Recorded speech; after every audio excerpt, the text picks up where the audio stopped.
سبح لله ما في السماوات والأرض وهو العزيز الحكيم.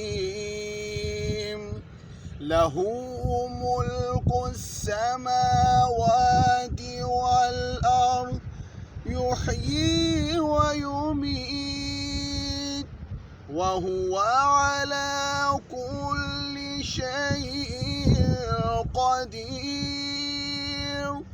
هو الأول والآخر والظاهر والباطن وهو بكل شيء عليم.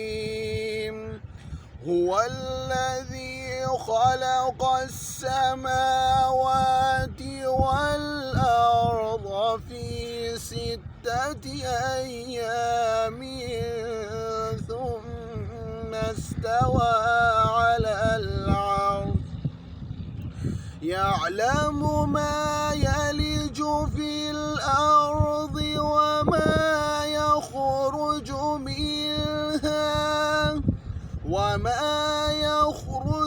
منها وما ينزل من السماء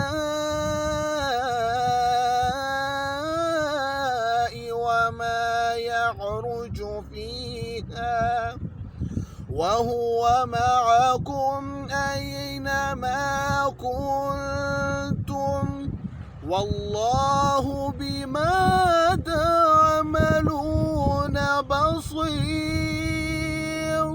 له ملك السماوات والأرض وإلى